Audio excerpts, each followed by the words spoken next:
Shalom, selamat malam Bapak Ibu Saudara yang dikasihi Tuhan Yesus Kristus. Selamat kita berjumpa kembali dalam renungan pada malam hari ini. Kita bersyukur karena kasih karunia, kebaikan Tuhan selalu dilimpahkan atas kita. Sebelum kita mendengar kebenaran firman Tuhan, mari kita berdoa. Bapa kami yang di sorga, Bapa dalam nama Tuhan Yesus Kristus, terima kasih kami bersyukur untuk segala berkat kemurahan-Mu. Tuhan sudah menolong kami sepanjang hari ini. Tuhan sudah melimpahi dengan kebaikan dan kekuatan. Saat ini kembali kami mau mendengar sabda firman-Mu. Urapilah kami supaya kami mengerti dan mentaati akan setiap kehendak-Mu. Dalam nama Tuhan Yesus kami berdoa. Haleluya. Amin. Saudara yang dikasihi Tuhan, ayat firman Tuhan saat ini terdapat dalam 1 Korintus 9 ayat yang ke-27. Tertulis demikian.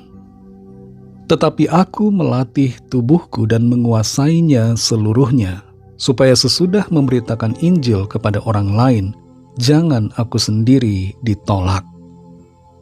Saudara yang dikasihi Tuhan, seorang pastor bernama Pastor Ryan Erickson yang melayani di sebuah gereja Katolik Roma di wilayah Hudson, Wisconsin, Amerika Serikat, ditangkap polisi karena membunuh 2 orang.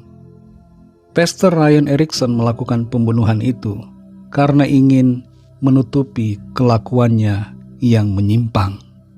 Sebelum diproses secara formal di pengadilan, Pastor Ryan Erickson melakukan bunuh diri pada Desember 2004. Seorang pastor atau pendeta, gembala, pemimpin rohani adalah orang yang dipandang dan diketahui sebagai orang yang mengabarkan Injil, memberitakan kabar baik, mengajarkan tentang nilai-nilai moral dan kebenaran. Dan itu sebabnya menjadi suatu keanehan kalau seorang pendeta, pastor, pemimpin rohani hidupnya berlawanan dengan pemberitaan Injil yang dia sampaikan.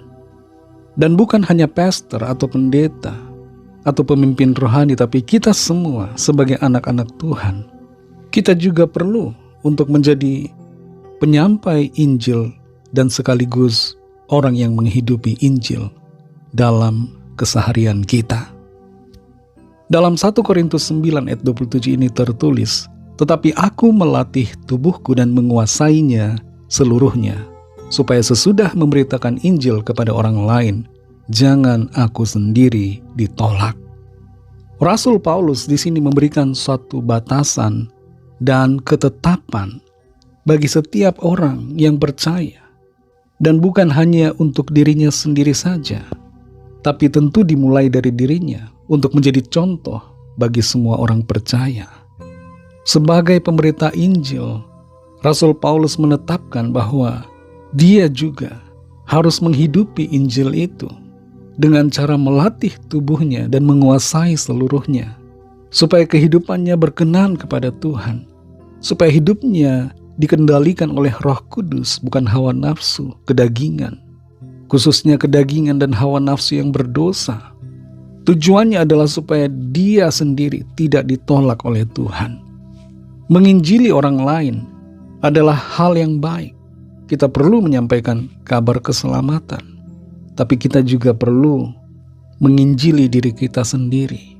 Adakah kita sudah mengenal Kristus dengan benar? Adakah kita sungguh-sungguh menghidupi firman Tuhan dalam keseharian kita?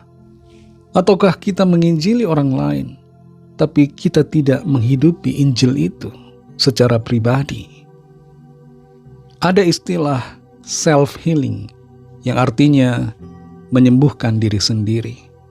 Tapi saat ini kita belajar tentang self-evangelization, menginjili diri sendiri. Kita perlu mengenal Injil dan menghidupi Injil terlebih dulu, agar kita dapat menginjili orang-orang lain secara efektif.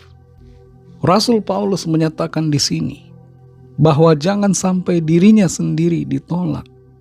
Ia sadar bahwa memberitakan kabar keselamatan, memberitakan tentang kasih karunia di dalam Kristus harus sejalan dengan kehidupan yang berpadanan dengan kebenaran Injil. Seorang pelayan Tuhan yang menyampaikan kabar keselamatan, hendaknya juga menerapkan prinsip kebenaran, yaitu kabar Injil di dalam kehidupannya secara pribadi. Jangan menuntut orang lain bertobat kalau diri kita sendiri belum bertobat. Jangan menuntut orang lain hidup benar kalau kita sendiri sebenarnya belum hidup dalam kebenaran. Saudara yang dikasihi Tuhan, fokus renungan malam ini bukan untuk menghakimi orang lain, bukan untuk menjelekkan orang-orang lain, bukan untuk merendahkan para pemimpin rohani, tapi untuk mengoreksi diri kita masing-masing. Adakah kita sudah menghidupi firman Tuhan, menghidupi Injil dalam keseharian kita? Mari lakukan firman Tuhan, hidupilah Injil kebenaran, agar kehidupan kita menjadi kesaksian. Mari kita berdoa. Terima kasih Tuhan Yesus, kami bersyukur untuk firman-Mu yang sudah kami dengar saat ini. Firman-Mu yang menolong kami untuk mengerti bahwa kami juga harus menjaga hidup kami agar benar dan berkenan di hadapan Tuhan. Pimpin kami Roh Kudus, supaya kami tidak hanya menuntut orang lain hidup dalam kebenaran-Mu, tapi kami juga secara pribadi punya komitmen untuk hidup dalam kebenaran, hidup menuruti firman Tuhan, dan menyenangkan hati Tuhan. Berkatilah kami Tuhan di sepanjang malam hari ini. Lingkupi kami dengan kasih dan kuasa-Mu. Berikan kami tidur nyenyak dan bangunkan kembali besok pagi dengan kekuatan baru. Lawatlah setiap kami yang sakit dan yang dalam pergumulan. Nyatakanlah kuasa pertolongan dan mujizat-Mu bagi kami. Ada kesembuhan, ada pemulihan, ada kelepasan, ada jalan keluar yang ajaib yang Tuhan nyatakan. Berkatilah bangsa kami Indonesia dan juga semua bangsa di dunia ini. Berikanlah keamanan, kedamaian, dan kesejahteraan. Dan lawatlah setiap orang dari segala bangsa, supaya percaya kepadamu dan menerima anugerah keselamatan. Ampunilah kami akan dosa kesalahan kami, seperti kami juga mengampuni orang yang bersalah kepada kami. Dan pimpin kami jadi sempurna seturut dengan kehendak-Mu. Dalam nama Tuhan Yesus Kristus kami sudah berdoa dan mengucap syukur. Haleluya. Amin. Puji Tuhan, saudara yang dikasihi Tuhan. Saya percaya firman Tuhan menjadi berkat dan kekuatan buat saudara semua. Dan Roh Kudus akan menolong saudara untuk lebih lagi memahami kebenaran firman Tuhan dan hidup selalu dalam kemenangan. Tuhan Yesus memberkati saudara semua. Selamat malam dan sampai jumpa dalam renungan yang berikutnya. Haleluya.